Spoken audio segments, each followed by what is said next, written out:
Dr. Parrish never causes any trouble at all, and he'll be the first person to tell you that. And I believe you. That's good. Then Dr. Parrish will probably let you into his zombie survival bunker when the zombie apocalypse finally comes. Okay. To Eureka? Yeah. All right, because it's coming. The zombie apocalypse is coming to everywhere, people. I mean, it's just a matter of time.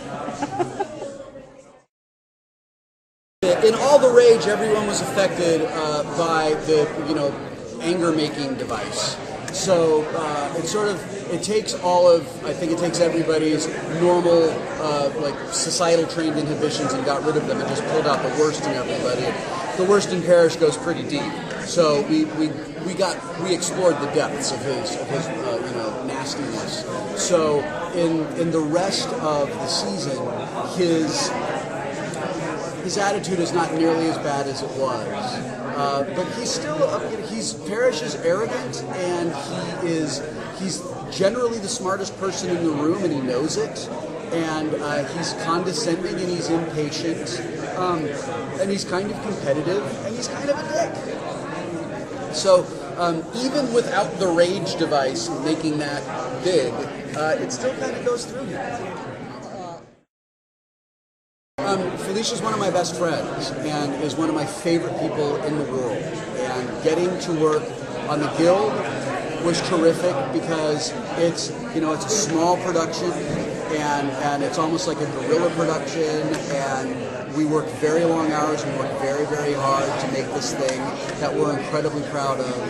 And getting to work together on Eureka, there was a day on Eureka where we were like, look, we've got dressing rooms and there's more food than we know what to do with, and costume changes, and it was great fun.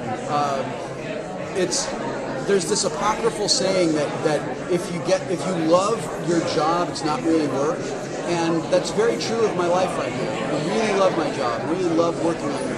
I love the people that I work with, and getting to work with my friends, especially someone like Felicia, who I'm so close to, and Neil.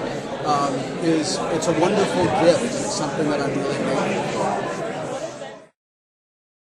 for. We have an episode where 5 of us are in a very small, isolation chamber for almost the entire episode, and I was really glad, I was genuinely grateful that we all really like each other as much as we do, because if we didn't, that experience, which was challenging, it was physically challenging, and it was tiring, and it was uncomfortable, could have been really bad. If anybody was a diva at all, that would have been miserable.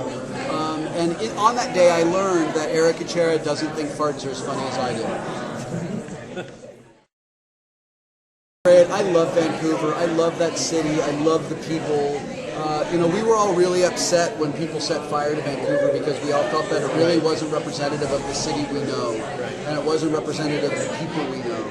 And it's a wonderful place to live, and it's a wonderful place to work. And, Canada's a really wonderful country, and the more time I spend there, the more affection I have for it, and the more I like the Canadians, and I wish I had more of them. When we worked on Star Trek, our props were basically cast resin with some graphics affixed to them, and occasionally there would be something that lit up, but you had to turn it off between every take, because if you didn't turn it off, the prop might melt or the batteries would die.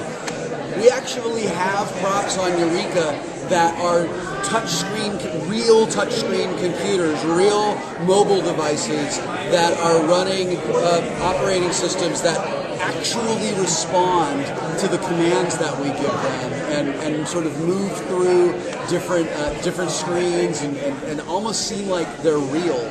And it's incredible to me just how far that technology has come in a very short time. And I don't know if it makes a difference for the other actors, but for me, I love being able to get some real tactile feedback from the props that I'm using.